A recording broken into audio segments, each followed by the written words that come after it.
আমি আপনাদের সামনে বেয়াদবের মতো গুনাহগার খাকসার নালায়েক অযোগ্য আমি কথা বলছি, বা হয়তো আমার এই লাস্টের বেলায় আপনারা একটু মানে মনে কষ্ট নিছেন, তাই না?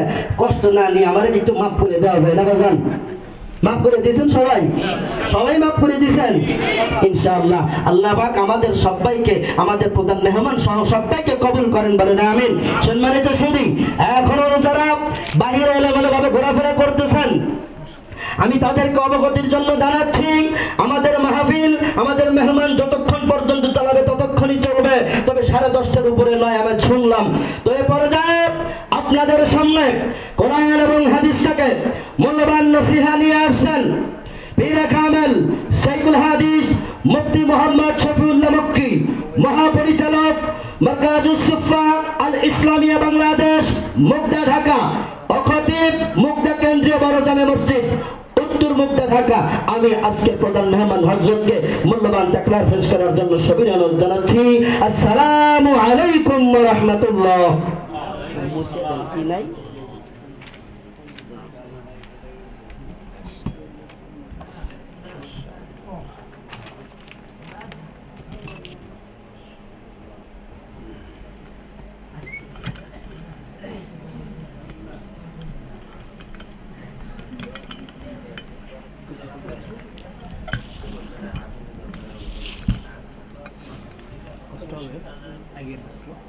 I do so good now.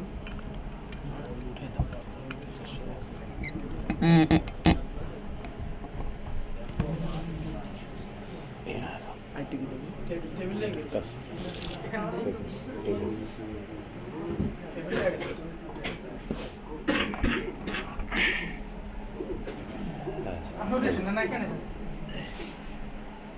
আজকে মানে সভাপতি মানে মাশাআল্লাহ হ্যাঁ দিছে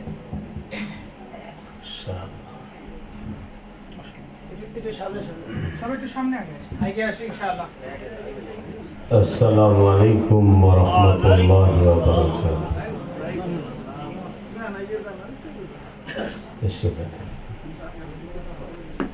এখানে কোনো ঘড়ি আছে?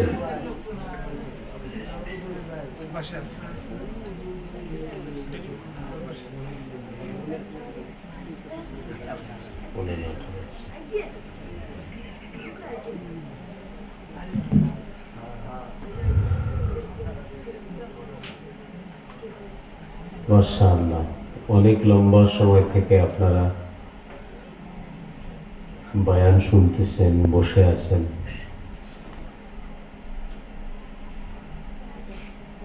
এটা প্রমাণ করে যে আপনাদের অন্তরে আল্লাহর মহব্বত আছে, আল্লাহর ভালোবাসা আছে।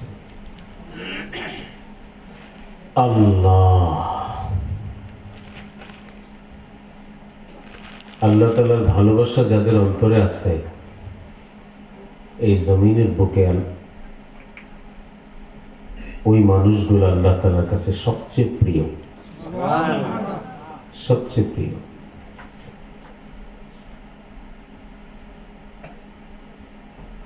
আল্লাহ নাম শোনার সাথে সাথে আমাদের অন্তরের মধ্যে একটা তাসির পয়দা হওয়া চাই। আল্লাহ তিনি আমাদের মালিক, বানানে ওয়ালা, পালনে ওয়ালা, হায়াতের মালিক, মৌতের মালিক, যিনি এক কাতরা বীজ থেকে আমাদেরকে তৈরি করেছেন। এক সময় আমরা দুর্বল ছিলাম, বলতে পারতাম না, চলতে পারতাম না। এখন আমাদের চোখে দেখার শক্তি, জবানে বলার শক্তি, হাতে ধরার শক্তি, পায়ে চলার শক্তি তিনিই দিয়েছেন। ওই আল্লাহ তাআলার নাম নিব, আজমতের সাথে নিব না, মহব্বতের সাথে নিব না, একদম অন্তরের ভিতর থেকে যেন হয় আওয়াজ, আল্লাহ। হ্যাঁ, এটা আল্লাহ তাআলা নিজেও পছন্দ করেন যে বান্দা আমাকে আজমতের সাথে ডাকবে, মহব্বতের সাথে ডাকবে।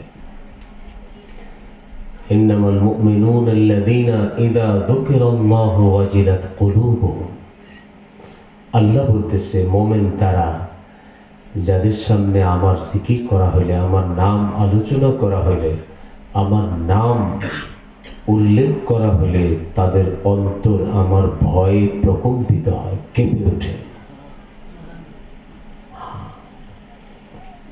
আল্লাহ ডাকেন ইব্রাহিম খলিলুল্লাহর মতো। আল্লাহকে কি পরিমাণ ভালোবাসতেন, কি পরিমাণ মহব্বত করতেন। খলিলুল্লাহ মানে আল্লাহর বন্ধু। আমাদের নবীজি সাল্লাল্লাহু আলাইহি ওয়াসাল্লামের উপাধি ছিল হাবিবুল্লাহ, আর ইব্রাহিম আলাইহিস সালামের উপাধি ছিল খলিলুল্লাহ। হাবিবুল্লাহ হলো যাকে আল্লাহ ভালোবাসেন, আর খলিলুল্লাহ হলো যিনি আল্লাহকে ভালোবাসেন। ফেরেশতা জিজ্ঞেস করলেন, আল্লাহ আপনি ইব্রাহিমকে খলিলুল্লাহ উপাধি কেন দিলেন? আল্লাহ বলেন, যাও তুমি দেখে আসো কেন আমি ইব্রাহিমকে খলিলুল্লাহ উপাধি দিলাম। ফেরেশতা মানুষের সুরতে এসে ময়দানের মধ্যে এক কিনারে দাঁড়ায়া আল্লাহ এই নাম ধরে ডাকলেন। ওই মাঠে পশু চড়াইতেছিল ইব্রাহিম আলাইহিস সালাম, বকরি, ভেড়া এগুলো চড়াইতেছিলেন। বাস এই আওয়াজ শোনার সাথে সাথে ইব্রাহিম আলাইহিস সালাম অস্থির হয়ে গেছেন, পাগল হয়ে গেছেন। কে ডাকলো? আমার মাসুকের নাম ধরে কে ডাকলো? দৌড়ায় তার কাছে গেছে, বলে ভাই তুমি আরেকবার ডাকো, আমার মাসুকের নামটা আরেকবার ডাকো। বলে যদি ডাকি তাহলে তুমি কি দিবা? বলে এই যে মাঠ ভরা আমার যত পশু দেখতেছো এগুলোর অর্ধেক দিয়ে দিব। তো ফেরেশতা বললেন আল্লাহ। আপনারাও বলেন এইভাবে না, একদম চোখ বন্ধ করে অন্তরের ভিতর থেকে ডাকার চেষ্টা করেন। জীবনে আর কোনোদিন এমন ভাবে ডাকেন নাই, এমন ভাবে ডাকেন যিনি ছাড়া আপনার আর আমার আর কেউ নাই। একদম অসহায় একটা মানুষ, নদীর মধ্যে, সমুদ্রের মধ্যে ঢেউ, জাহাজ ডুবে যেতেছে, এই মুহূর্তে বাঁচানেওয়ালা আল্লাহ ব্যতীত কেউ নাই। ওই সময় যেভাবে একটা মানুষ ডাকে আল্লাহ, ইব্রাহিম আবার পাগল হয়ে গেল, বলে আরেকবার ডাকো। বলে এবার কি দিবা? বলে পুরা বকরির পাল সব দিয়ে দিব। আবার ফেরেশতা ডাকলেন আল্লাহ।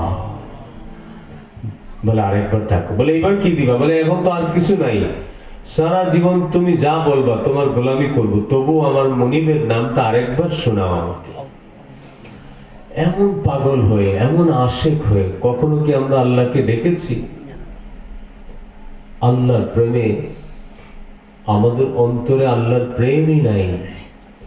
বাইজিদ বুস্তামি রহমতুল্লাহ আলাইহি, ওনাকে সুলতানুল আরিফিন বলা হয়। আল্লাহ প্রেমিকদের সুলতান ছিলেন, আল্লাহ প্রেমিকদের সম্রাট ছিলেন। আল্লাহর প্রেমে লম্বা সময় মগ্ন থাকতেন, ধ্যানমগ্ন থাকতেন, ধ্যানমগ্ন থাকতেন। একবার সুবহ সাদেক পর্যন্ত ধ্যানে মগ্ন ছিলেন। ফজরের আজান হয়ে গেছে, নামাজ পড়ছেন, আজানের পরে আল্লাহর ধ্যানে আবার মগ্ন হয়েছেন। এর মধ্যে গাছের ডালে একটা পাখি কোথাও থেকে উড়ে এসে কাঁ কাঁ করে ডেকেছে। বাইজিদ বুস্তামির একটু বিরক্ত লাগছে, একটু বিরক্তির নজরে এই পাখির দিকে তাকাইছে। তো পাখি জ্বলে ছাই হয়ে নিজে পড়ে গেছে। এই জন্য আল্লাহর কোরআনে বলছে, তোমরা আল্লাহর ওলিদের গুসায় পতিত হইও না, क्योंकि যারা আল্লাহর ওলি হয় তাদের চোখ দিয়ে আল্লাহ তাকায়, তাদের জবান দিয়ে আল্লাহ বলে, তাদের হাত দিয়ে আল্লাহ ধরে। হ্যাঁ, আল্লাহর ওলিদের গুসায় তোমরা পতিত হইও না। এই জন্য আমাদের প্রত্যেককে আল্লাহওয়ালা হইতে হবে।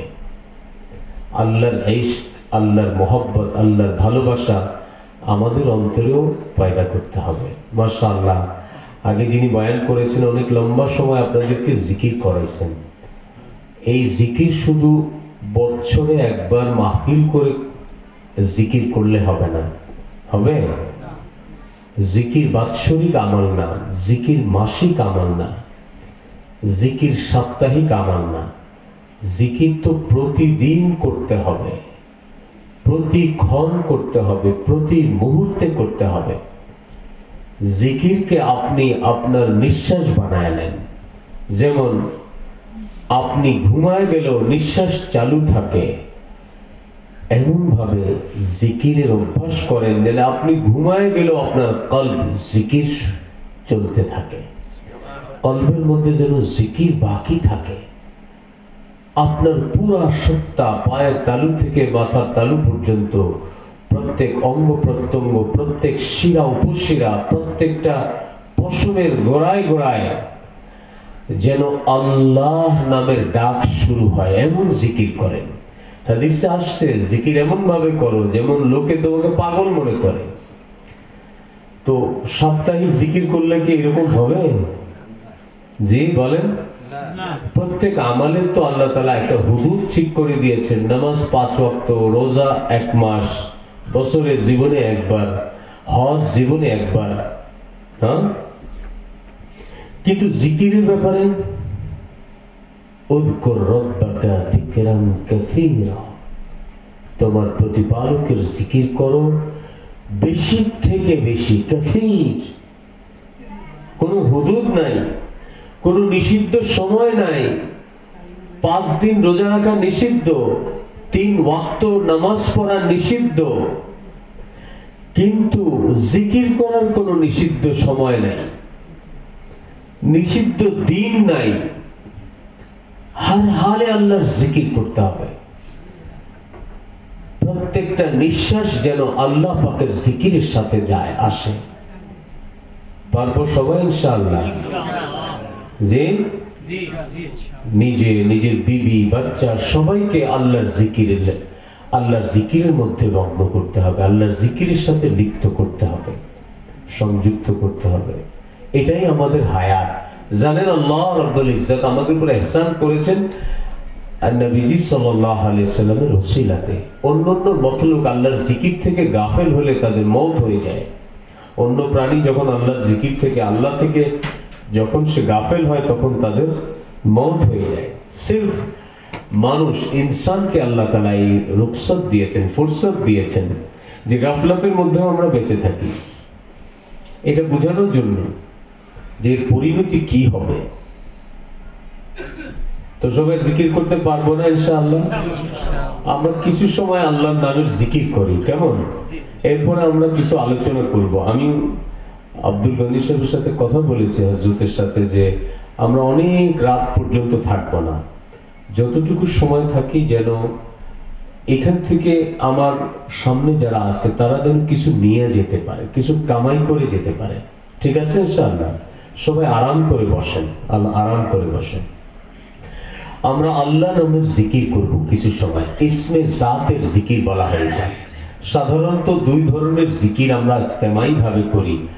একটা হচ্ছে নফি ইসবাতের জিকির, লা ইলাহা ইল্লাল্লাহ। আরেকটা হচ্ছে ইসমে জাতের জিকির, আল্লাহ পাকের জাতি নাম। আল্লাহ পাকের 99টা নাম আছে, আপনারা জানেন। হুয়াল্লাহুল্লাযী লা ইলাহা ইল্লা হুয়ার রাহমানুর রাহিমুল মালিকুল কুদ্দুসুস সালামুল মুমিনুল মুহাইমিনুল আজিজুল জব্বারুল মুতাকাব্বির আল খালিকুল বারি ওয়াল মুসাব্বিরুল মুতাকাব্বির। এরকম 99টা নাম আছে, কিন্তু এগুলো সব আল্লাহর সিফাতি নাম। ওগুলো এক একটা সিফত আল্লাহ, কিন্তু আল্লাহ পাকের জাতি নাম হলো আল্লাহ। আপনারা যারা মাদ্রাসায় পড়েছেন আপনারা খুব ভালো করে বুঝবেন, আরবি হুরুফের মধ্যে 2 কিসিমের হুরুফ আছে।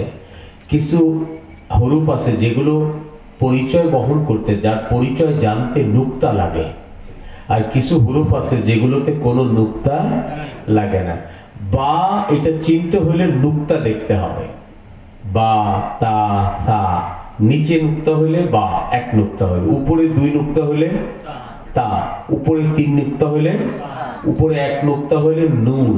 এরকম নুক্তা ছাড়া এই অক্ষরগুলোকে চিনা যায় না। এই কারণে বলা হয় যে আরবি হুরুফের মধ্যে যে সমস্ত হুরুফে নুক্তা লাগে এগুলো দুর্বল হরফ।